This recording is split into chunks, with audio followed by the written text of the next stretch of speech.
Cylinder விலை 50 ரூபா அதிகரித்தது தொடர்பாக ஒருத்தர் வந்து லாஜிக்கலான கேள்வி கேட்டிருக்கார். யார் அவர் அப்படின்னா லாஜிக்காக கேள்வி கேட்டிருக்காரு, பார்த்துருவோம் வாங்க. நாம் தமிழர் கட்சியின் முதன்மை ஒருங்கிணைப்பாளர் சீமான் அவர்கள் அவர் தான்.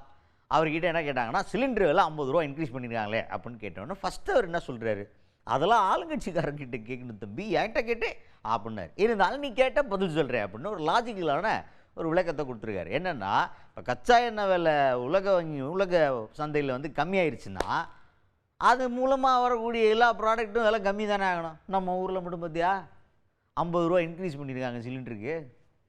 மக்கள் மேலே அக்கறை இருந்தால் அதெல்லாம் நடக்குமா? இன்னொன்று, கவர்மெண்ட்டுக்கிட்ட விலை நிர்ணயம் பண்ணுற உரிமை இருந்துச்சுன்னா இதெல்லாம் தவிர்க்கலாம்ல. அதை அந்த பெட்ரோலியம் கம்பெனிக்கிட்ட நீங்கள் கொடுத்ததுனால தானே இந்த பஞ்சாயத்து அப்படின்னு லாஜிக்காக அவருக்கு சில விஷயங்களை கேட்டிருக்காரு சீமான் அவர்கள். இது நீங்கள் அண்ணனை பார்த்து கேட்கக்கூடாது, ஆட்சியில் இருக்கிறவங்க அதிகாரத்தில் இருக்கிறவங்ககிட்ட கேட்கணும். உங்களுக்கு தெரியும், உலகத்தில் நமக்கு எண்ணெய் வளம் இல்லை. எண்ணெய் வளம் இருக்கிற நாடுகளில் வந்து அந்த மூலப்பொருள் கச்சா பொருளுடைய விலை குறையும் போது அந்த பொருளின் விலை குறையணும். ஆனால் இங்கே 2 மடங்கு அந்த இப்போ 100ல் 50 ரூபா குறையுது அப்படின்னா பாதி அளவுக்கு வந்து மூலப்பொருளின் கச்சா பொருளின் விலை குறையும் போது இங்கே கூட குறையணும். ஒன்றும் இது அதே அளவுக்காவது இருக்கணும். ஒரு ரூபா 2 ரூபாயாவது குறையணும். அப்படி இல்லை அதே அளவுக்காவது அதை நீட்டிக்கணும். அது இல்லாமல் மேற்கொண்டு 50 ரூபா கூடுது அப்படின்னா இது எந்த மாதிரியான நிர்வாகம், எந்த மாதிரியான மக்கள் நலன் சார்ந்த ஆட்சி முறைங்கிறத நீங்கள் யோசிக்கணும்.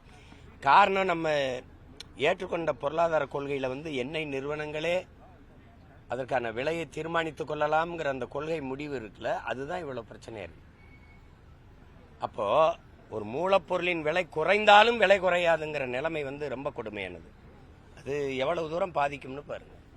அதுக்கு அடுத்ததான் இன்னொரு விஷயம் கேட்குறாங்க. என்னன்னா, பாஜக கூட கொஞ்சம் இணக்கமாக போகிற மாதிரி இருக்குண்ணே அப்படின்ற மாதிரி ஒரு கேள்வியை நான் சீமான் அவர்கள்ட்ட கேட்குறாங்க. அதுக்கு அவர் என்ன சொல்கிறாருன்னா, என்னப்பா நாங்கள்லாம் வேறு ரகம்ப்பா, நான் க்ளோஸாக இருக்கிறதெல்லாம் ட்ரம்ப் கூடயும் விளாடிமிர் புட்டின் கூடயும் தான் அப்படின்ற மாதிரி ஒரு பதிலை சொல்லியிருக்காரு.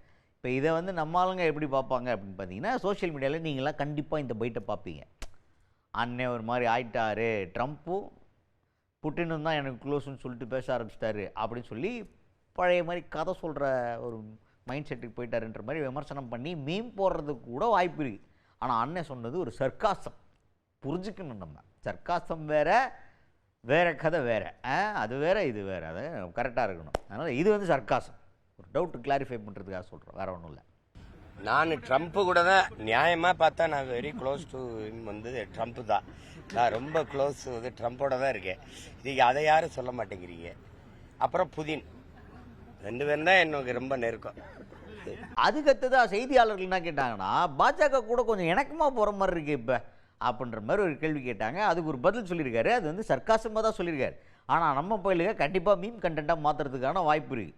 அந்த அளவுக்கு கண்டென்ட்டு அதை போட்டு பார்த்தீங்களா, அண்ணன் சீமான் எப்பவுமே நம்மளை என்டர்டெயின் பண்ண தவிரவே மாட்டார், பார்த்துக்குங்க நம்மளை என்டர்டெயின் பண்ணிட்டாரு அப்படின்னு இந்த கண்டென்ட்டை போடுறதுக்கு சான்சஸ் ஆர் ஹை. அப்படி ஒரு பதில். அந்த பதில் என்ன அப்படிங்கிறத பாருங்க. அதில் அது ஒரு நிகழ்வு. நாங்கள் 2 பேரும் பங்கேற்கவே கூடாது, எதிரியும் எதிரியுமா அப்படியே திரியணும் அப்படின்னா, அவர் ஒரு கட்சியில் ஒரு மாநில தலைவர், நான் ஒரு கட்சியை வழி நடத்தி கொண்டு வரேன். ஆனால் கட்சி வேற, கொள்கை வேற. ஆனால் நாங்கள் 2 பேரும் அண்ணன் தம்பி இல்லைன்னு ஆயிருமா என்ன சொல்லுங்க? இப்போ திராவிட முன்னேற்ற கழகத்தை கோட்பாட்டு அளவில் எதுக்குறோம்.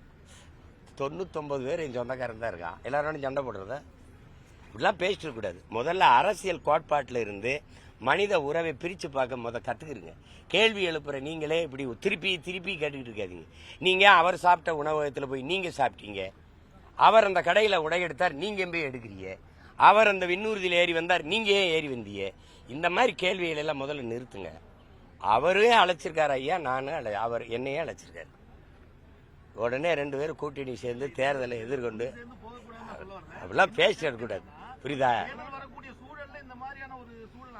தேர்தல் நடந்து கொண்டிருந்தாலும் வாக்கு சேகரிச்சுக்கிட்டு இருந்தாலும் எங்க ஐயா பாரிவேந்தர் கூப்பிட்டா நான் போவேன். அதுக்கடுத்து தான் நமக்கெல்லாம் சமீபத்தில் தீனி போட்ட ஒரு கண்டென்ட். அண்ணாமலை அவர்களும் சீமானவர்களும் ஒரே மேடையில் ஒரு நிகழ்ச்சியில் அப்படின்னு சொல்லிட்டு செய்தியெல்லாம் நீங்கள் பார்த்துருப்பீங்க. இதற்கு பின்னாடி நிறைய ஸ்பெக்குலேஷன்ஸ் இருந்துச்சு. ஆஹா, அப்போ நாம் தமிழரும் பாஜகவும் அப்படின்ற மாதிரிலாம் பேசிகிட்டு இருந்தாங்க. அந்த நோக்கத்தில் தான் இப்போ அந்த கேள்வியும் கேட்டாங்க. என்ன சார் ஒரே நிகழ்ச்சியில் கலந்துக்கிட்டீங்க, அண்ணன் தம்பி மாதிரி நல்லா பழகுறீங்களே சார் அப்படின்ற மாதிரி கேட்டால், அதுக்கு சீமானவர்கள் ரீசெலம்னாலும் ஒரு விளக்கம் கொடுக்குறார். நான் ஒரு கட்சியோடைய தலைவராக இருக்கேன், அவர் ஒரு தேசிய கட்சியின் மாநில தலைவராக இருக்கார். கருத்து வேறு, கட்சி வேறு, கொள்கை வேறு, அதெல்லாம் ஓகே. ஆனால் நம்ம அண்ணன் தம்பிங்கிற பாசம் வேறு பிரித்து பார்க்க முடியாதுல்ல.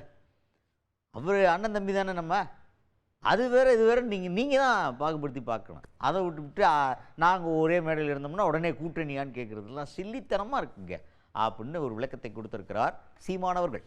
அதை தான் ரொம்ப நாளாக சொல்லிட்டு இருக்கோம் சாமி ரொம்ப நாளாக அதான் சொல்லிட்டு இருக்கோம். ஆளுநருங்கிறது ஒரு தொங்கு சதை. இந்த பாருங்க 5 விரல் இருக்கா, இங்கிட்ட ஒரு விரல் தனியாக இருந்தால் அது இதை மடக்குனா அது மடங்காது, இதை நீட்டினா அது நீட்டாது. அது ஒரு தொல்லை. மக்களால் தேர்வு செய்யப்பட்ட அதிகாரத்துக்குத்தான், தலைவர்களுக்குத்தான் அதிகாரம் இருக்கணும். மக்களின் நலன் சார்ந்து சட்டங்கள் திட்டங்கள் தீட்டிக் கொள்வதற்கு உரிமை இருக்கணும். அதை விட்டுட்டு ஒரு நியமன உறுப்பினருக்கு அதிக அளவு அதிகாரம் இருக்கும்னா அப்போ மக்களாட்சிங்கிற கோட்பாடு இருக்குல்ல, அது கேள்விக்குறியாயிரும். அதை தான் ரொம்ப நாளாக சொல்லிக்கிட்டு இருக்கோம். பேரறிஞர் அண்ணா காலத்திலேருந்து இந்த பேச்சு வருது. ஆட்டுக்கு தாடியா நாட்டுக்கு ஆளுநரும் அவசியம் இல்லைன்னு சொல்றது அதை வச்சுதான். நீங்க கேட்ட கேள்வி நல்ல கேள்வி. தந்தி டிவியை உங்கள் கேபிள் டிவி ஆபரேட்டரிடம் இலவசமாக கேட்டு பெறுங்கள்.